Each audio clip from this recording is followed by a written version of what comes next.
Lange angekündigt, heute ist es soweit. Ideen mit Strukturpaste auf meinem Arbeitstisch. Los geht es mit Schablonen und Strukturpaste, also Hintergründe schablonieren. Heute zeige ich dir, wie du die Strukturpaste dabei verwenden kannst und wie du damit sogar mehrfarbig gestaltest. Und schon geht's los.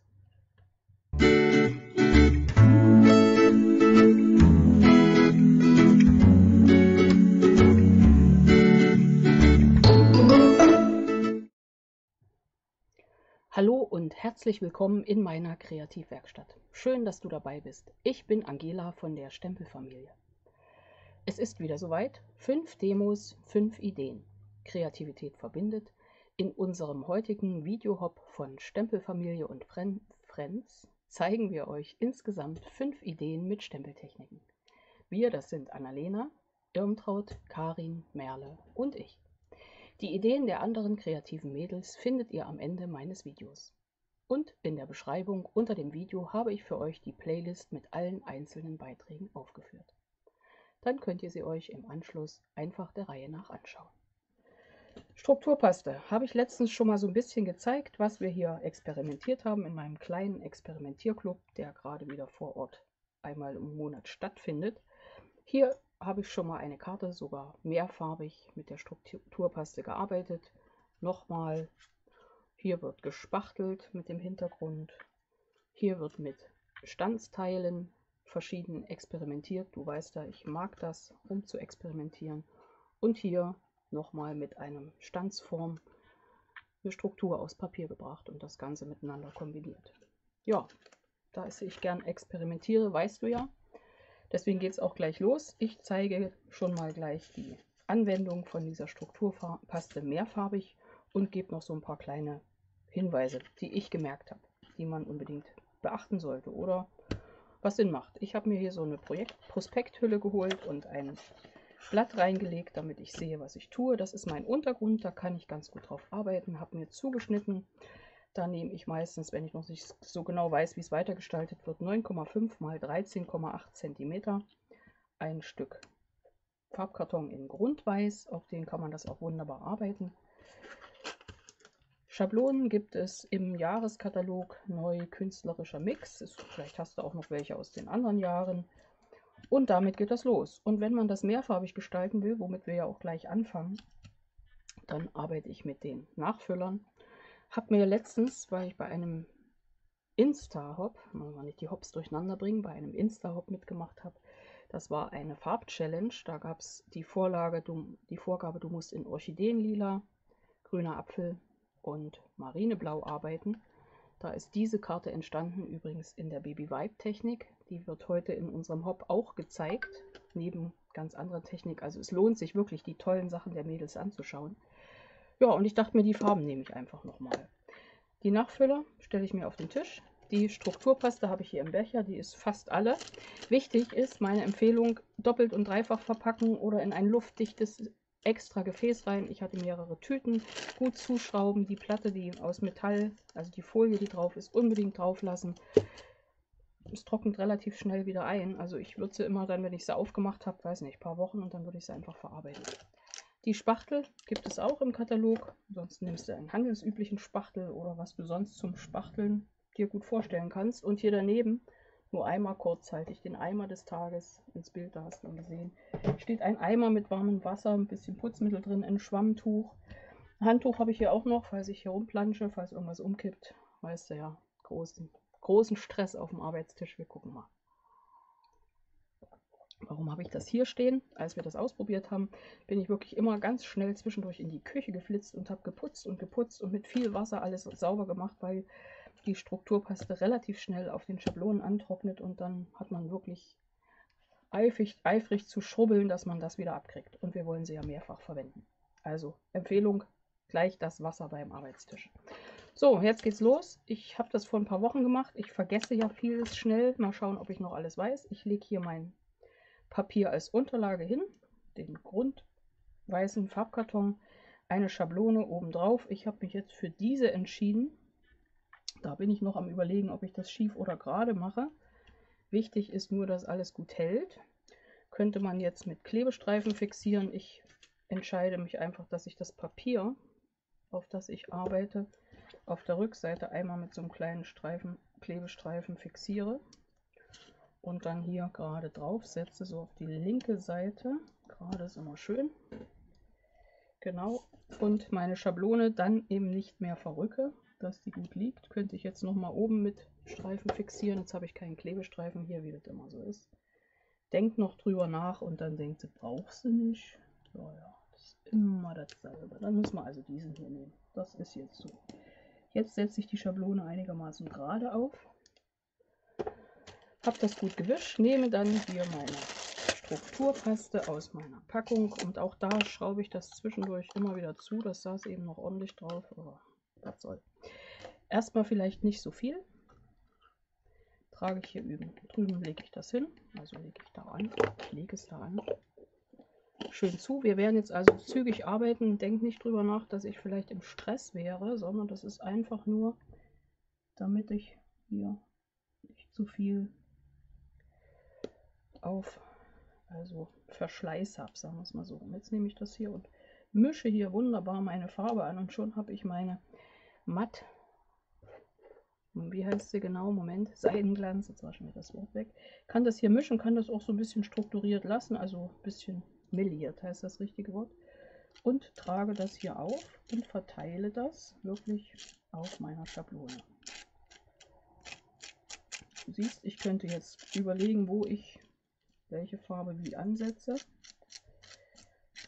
Und auch letztens hat sich das wirklich bewährt. Da habe ich mir noch einen Schnipsel hier drüben hingelegt. Und alles, was dann übrig war, habe ich hier einfach so ein bisschen aufgetragen. So nach dem Motto, man weiß ja nicht, wofür man es noch verwenden kann. Ja, mehrfarbig habe ich gesagt, also geht das jetzt hier der Reihe nach einmal durch. So, dann nehme ich mal schnell ein Feuchttuch zum ersten Abwischen. Das Ganze einmal in meinen Eimer rein, ans Handtuch. Und mein Spachtel ist wieder sauber. Die Fläche hier putze ich mir einfach mal kurz schnell über. Und trage dann schon die nächste Spachtelmasse auf. Also Strukturpaste. Und warum muss ich schnell arbeiten? Was meinst du? Ich muss relativ zügig dann auch diese Schablone wieder abnehmen, weil sonst klebt die an. Das wirst du sehen. Und du hast gesehen, ich trage nicht zu viel auf. Das ist ganz einfach. Könnte vorhin schon zu viel gewesen sein. Also wirklich nur ein, zwei Tröpfchen. Weil wenn zu viel drauf ist, dann läuft die Farbe, hält dann praktisch nicht in der Strukturpaste, sondern läuft daneben her und wäre dann auf dem Blatt an Stellen, wo ich es gar nicht haben möchte. So, hier geht es drauf. Ich schaue mal, wie ich das gut gestalten kann. Dass das überall so ein bisschen Farbverläufe gibt, aber auch nicht zu viel. Da oben. Ja, das ist wieder sowas, liebe ich ja ohne Ende, weißt du ja schon, wo man richtig toll experimentieren kann. Jetzt nehme ich wieder so viel wie möglich davon auf und setze es hier drauf. Es gibt die Strukturpaste übrigens in einfarbig weiß, glaube ich, und in diesem Seidenglanz, was dann eben so ein bisschen schimmert. Jetzt bin ich gleich hier rein. Vorher abwischen bietet sich immer an, da hat man nicht so viel im Wasser. Und du musst wirklich das Wasser so einplanen, dass du kräftig schrubbeln kannst. Wieder Arbeitsfläche putzen. Es ist wirklich eine Sache auch mit viel Putzen.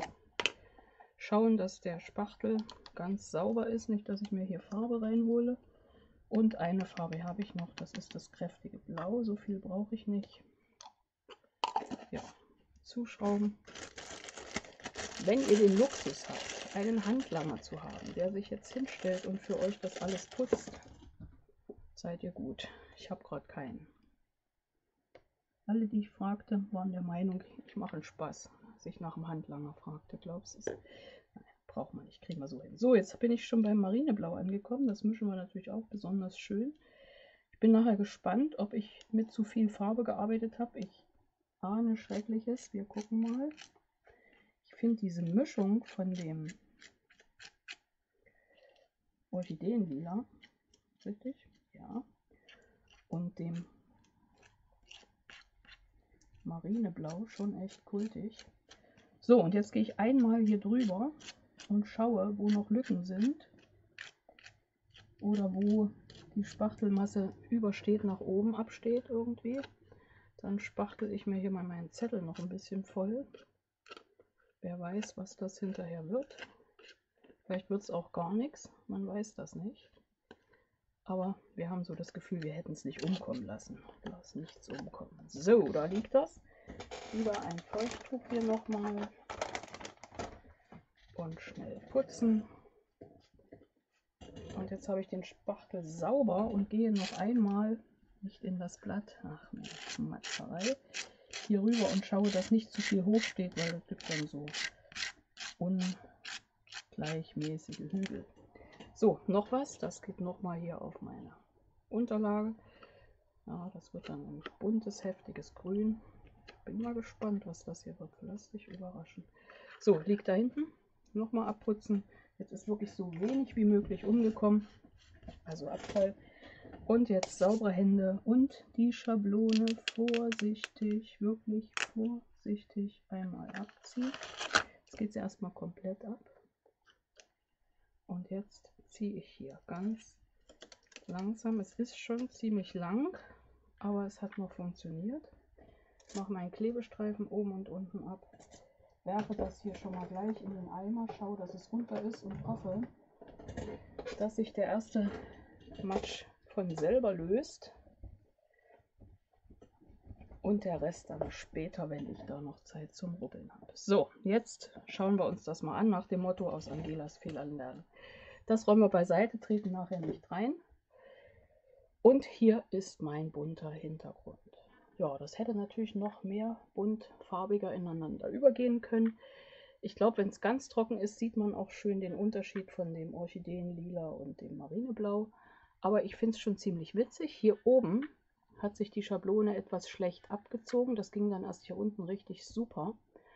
Das dauert so an sich vielleicht noch 10 Minuten, bis es ganz trocken ist. Ja, aber bis dahin können wir schon mal schauen, dass wir hier an dem Rand noch mal lang streichen. Was übersteht, kannst du auch dran lassen, aber kannst du auch abmachen. Und dann wird es weiterverwendet. Ich lege das hier hin, putze mir noch einmal die Finger und verarbeite das Ganze jetzt zu einer Karte. Du, also ich bin mit diesen Farbmischungen also total begeistert. Ja, völlig fix und fertig vor Glück, was hier auf dem Arbeitstisch passiert ist. Jetzt mische ich hier mal noch ein bisschen das Ganze zusammen, dass das ein kompletter Hintergrund gibt. Einen kompletten Hintergrund, das wäre jetzt auch grammatikalisch besser. Ein bisschen weiß lassen wir noch. Ich bin gespannt, was ich damit das nächste Mal mache, aber einmal noch so fertig. Den Rest hier in meinen Eimer, nochmal an den Lappen. Derweil trocknet auch mein fertiges Bild.